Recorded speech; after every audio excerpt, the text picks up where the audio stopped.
Do you see these particles all over the place?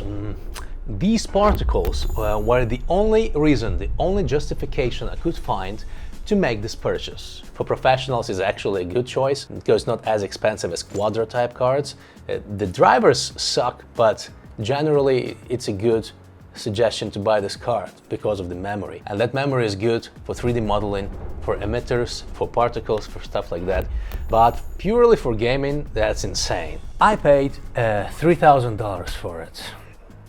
Let's get it opened. ROG Strix 3090 White. I have a suspicion it has been opened before.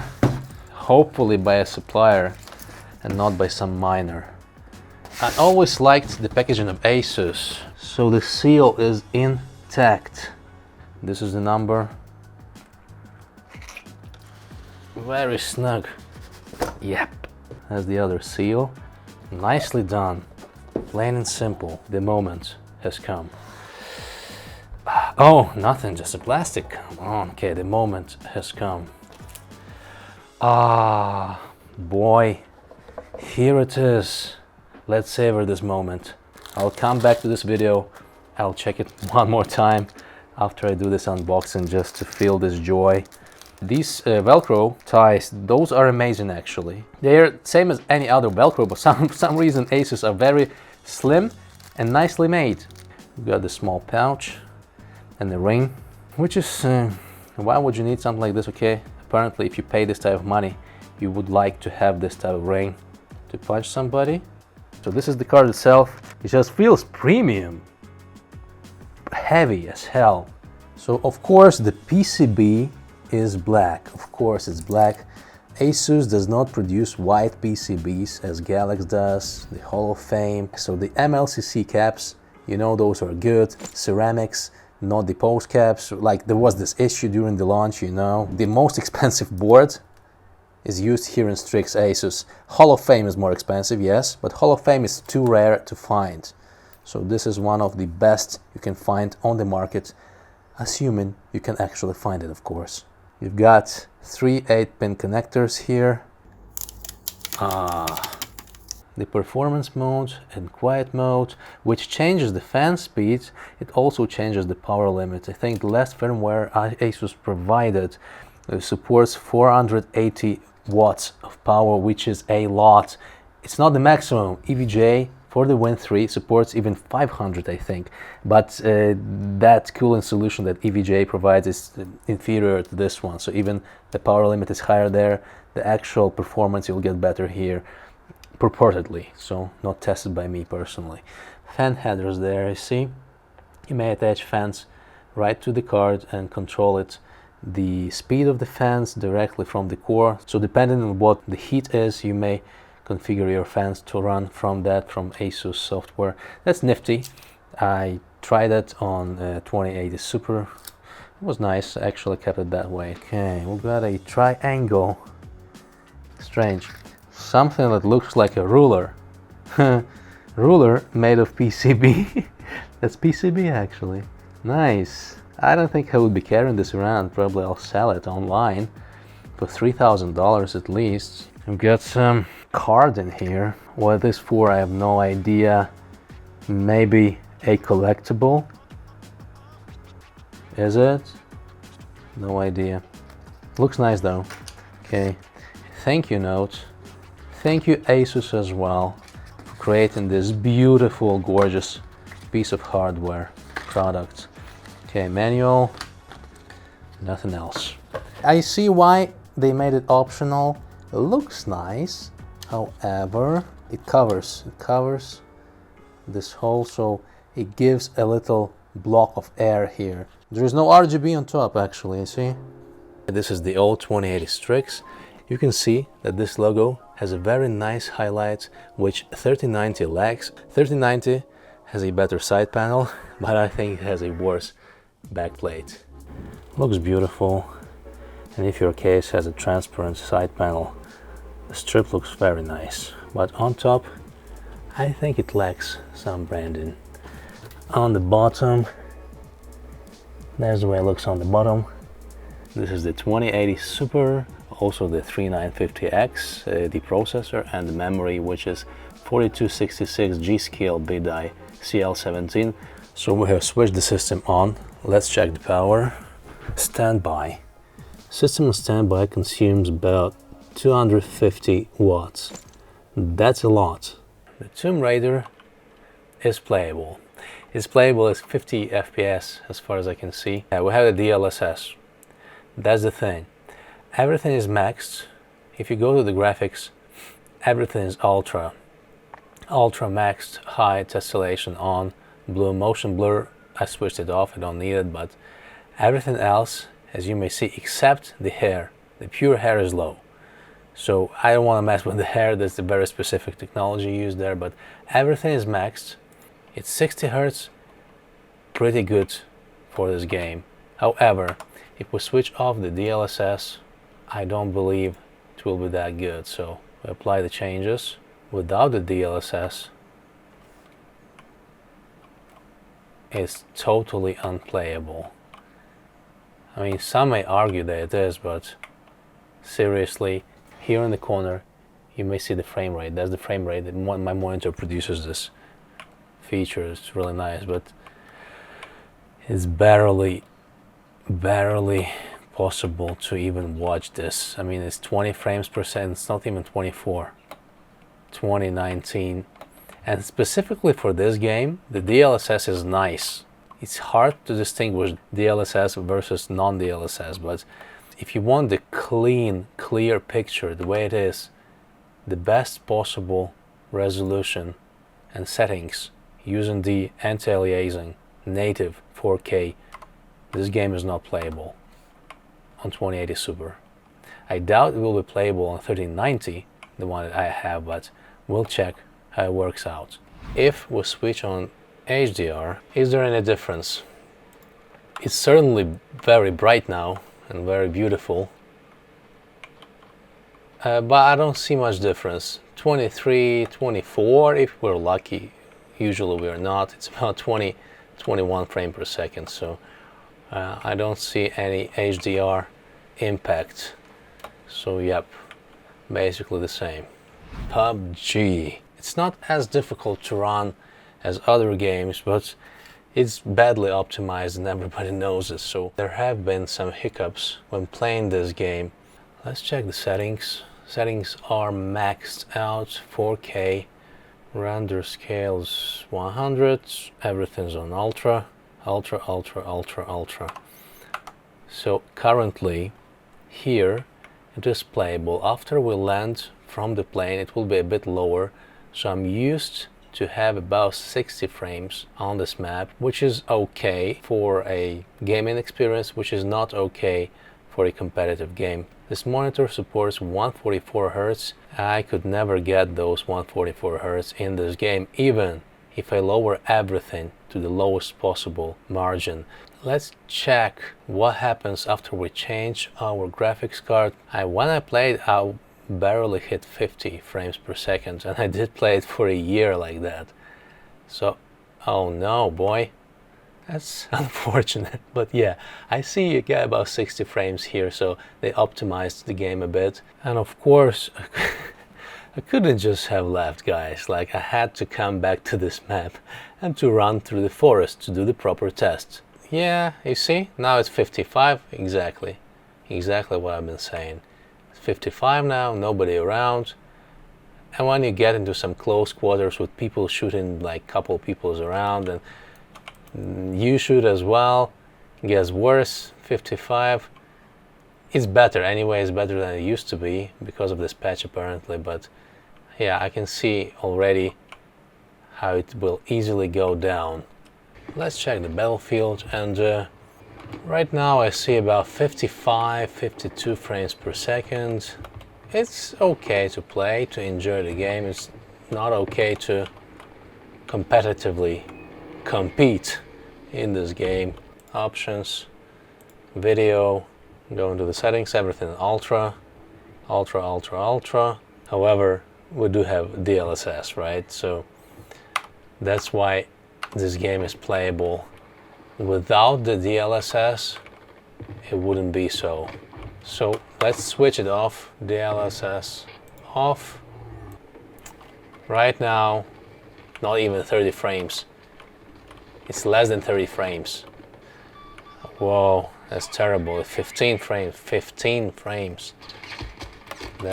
That's, well, I believe due to the reflections, lots of reflections around it, the DXR, the ray tracing causes this. I never got any lower than that. It's very low. Let's switch the DLSS. At least you can play it. At least you can play it. So I prefer playing without it wherever possible, but it isn't possible in this case. So you either lower the settings or you switch on the DLSS. So DLSS provides a better quality, I think, than lowering the settings and playing without it. So it's okay. Let's see whether 3090 changes this. Let's also check the power draw from the wall. So the power draw is 500 watts. So let's overclock. I have a stable overclock. I tried before. Plus 80 on the core and plus 900 on the memory clock. Almost the same. 20 frames per second. This is still barely playable, so maybe 2 frames we want, maybe 3 frames extra. But actually, you know what? When the frame rate is this low, couple extra frames on this low frame rate actually makes a slight difference, I'd say. It's slightly, ever so slightly a bit, this 10% increase is slightly, feels slightly better. It's much closer to the 24 frames. Probably that's why it makes some difference. Slight difference from 22 to 24 frames per second, but still 24 frames per second, as you know, is the typical frame rate you need to be crossing the lower threshold of the human eye. So for the human eye to feel natural, you need at least 24. This is the bare minimum. So yes, we were hovering about 20 and going to 22, and now it's 24 and about 30 in some smaller spaces. So yep, here as you see, instantly goes to 30, and now it's all of a sudden playable. So well, 10% increase takes more power from the wall, but technically yes, it's better. Let's check another game. My notes say the PUBG used to be 55 in average, and this is very subjective view. Like, I don't use any software that calculates the average, but currently it's around 60, I think. 60, you see 65, so it's hovering around 60. It used to hover around 55. Now it hovers around 60. So that's an increase. Not really visible, but slightly softer, I think. Let's kill this guy. Done. Okay, as per the battlefield, I get 35 frames. Of course, it's not good for the first-person shooter, but it's slightly, ever so slightly, maybe about 10% better than without the overclock. Currently, still not playable. Yes, this 10% does not give you much, but slightly better. So we are running the combustor and the stress test of the CPU. Currently, the system is not overclocked. We are having about 644 overclock applied. Okay, is there any difference? It's about 710.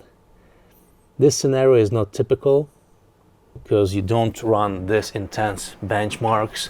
When the system is fully stressed, it's above 700, and with 3090 it will be even more.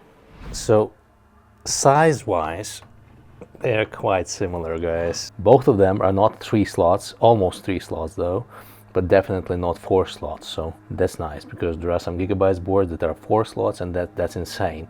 However, the 3090 is obviously a bit wider. So if your PC case is not wide enough, that may become a problem. Considering the fact how efficient this cooling performance is, it's not too big, I'd say. This is bigger, but still quite reasonable.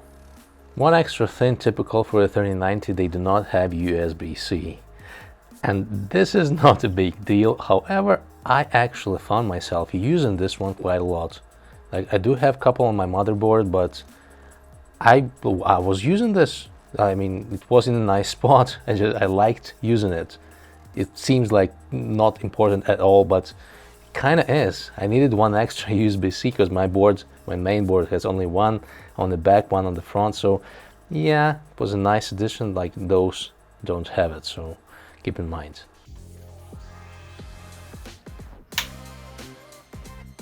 On standby in Windows 3090 consumes about 255, about the same actually, used to be 250, 255. Tomb Raider. I expected a bit more. It used to be 22 here, right? 22 frames. Now it's definitely playable, 45, 50. It's nice, yeah, it's nice, but it's nothing crazy, right? 55 frames. Definitely I can play it now. It's still not 60, right? Still not 60. Okay, let's hit the DLSS. Yes. So what do we have now? 90 frames. Yeah, this is smooth. Obviously, DLSS is amazing. Let's remove the DLSS. So 40 frames right off the bat. For this game, this is fine. It will be a very hard choice whether I want the sharpest possible image or I want a very sharp image, not the sharpest they sharp, but very smooth frame rate. Like, I'll choose it later. Right now, hard to tell. It's playable. 55, it's playable. But that's the difference. Used to be 22 and 50, and now it's 50 and 90. So more than twofold increase. PUBG. I deliberately land into trees. Usually I get lower frame rates here. So it's not 144 straight. It's about 120, 115.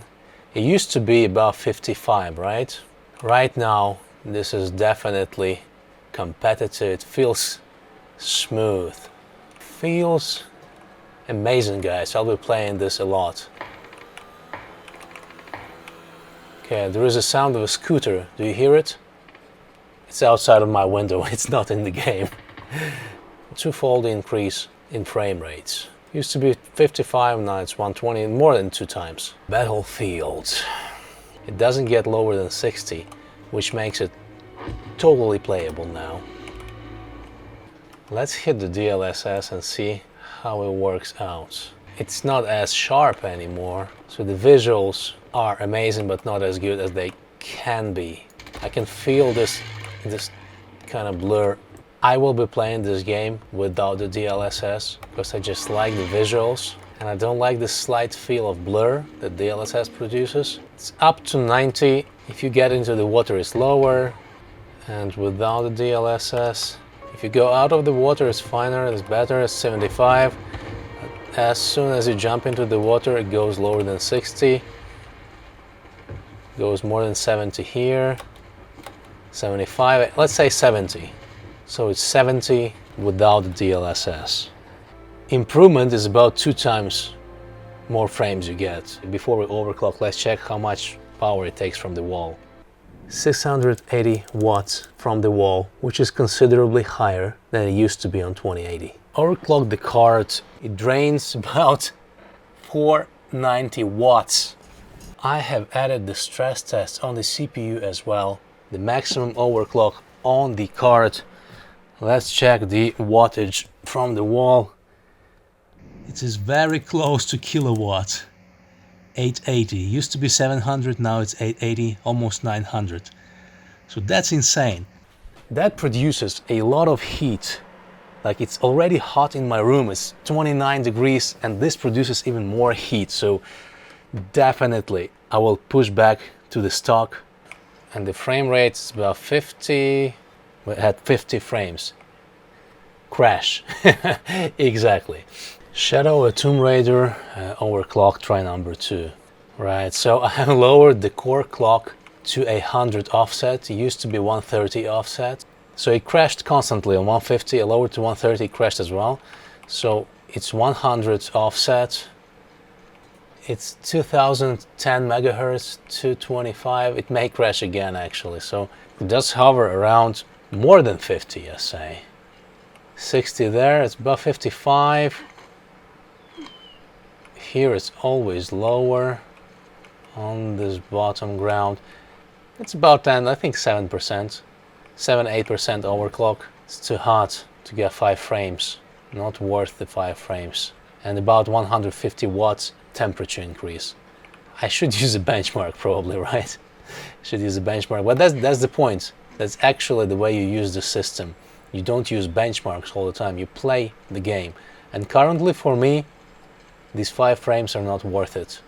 Alright, let's test the PUBG. It's 144 in the flight as it usually gets. Let's hope the system does not crash because 86 degrees already. Very hot. I have not done any undervolt, which I probably should have, but that takes a lot of time. It hovers around 130, 125, and it used to be 120. So about, if you add about 8% to 120, you get about 130, right? That's a rough approximation. So it works, it works. If you can handle those high temperatures, it's 87 degrees now on the core. On the memory it's even higher, I'm sure. If you can handle that, if you can do some liquid cooling, go for it.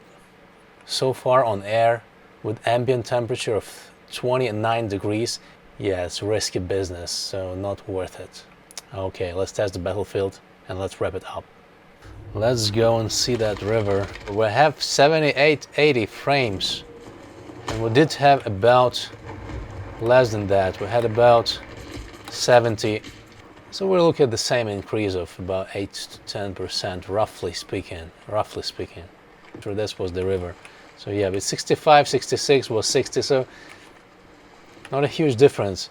However, actually with those dips, when the system it dips below 60, you can definitely visibly see it because of that threshold of 60 is so important. And now it's 66.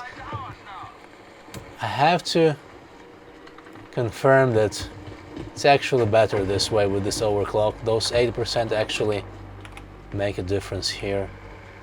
I will not be using it due to the temperature increase, which is insane. But let's hit that guy.